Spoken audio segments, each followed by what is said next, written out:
Time now to check in with the Money Desk on this Thursday afternoon. Melita Ngalankulu is with us. Good afternoon, Melita. I see Sasria is making progress in paying the July civil unrest claims. That's true indeed, Bradan, and there's good news for those businesses that were impacted by that unrest. But Sasria has paid out 24 billion rand in claims related to the July unrest. That's 80% of all claims lodged. So the violence claimed over 300 lives and cost the economy an estimated 50 billion rand. So let's just get more details now from the state-owned insurers Muzi, Dladla. Muzi, thank you so much for joining us. So when are the outstanding claims of 7 billion rand expected to be paid, and what have been the delays regarding that? We still have another around 7 billion that is now still outstanding.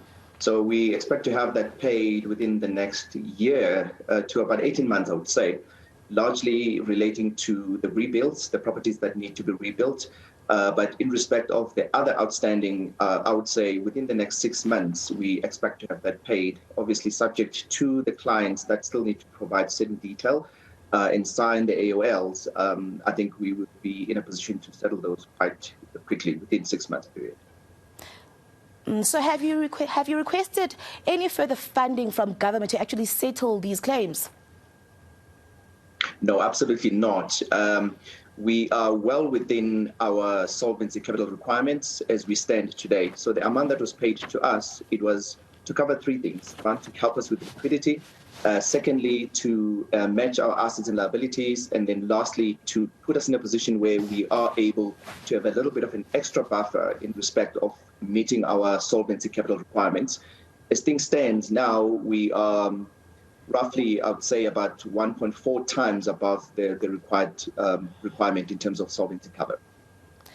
So, Muzi, is there a specific cut-off for the claims to actually be settled? Because there was an outcry following a circular that was issued in June that was giving insurers about 10 days to actually finalize all the unsettled claims.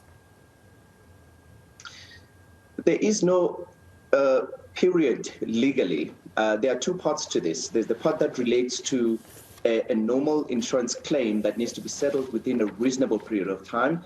And when clients are not really coming forth with information that is required, we would normally mark that policy or that claim rather as a claim that has not been taken up.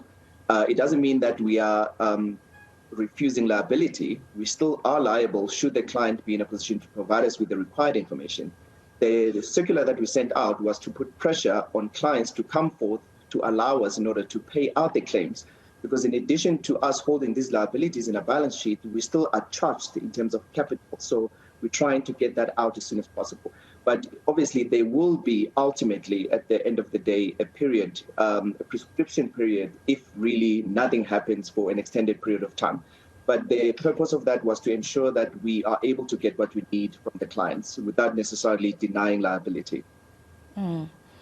So it's actually been a year since the unrest actually took place. So what is your intelligence actually telling you? Is there a high possibility for another unrest of this nature to reoccur in the country?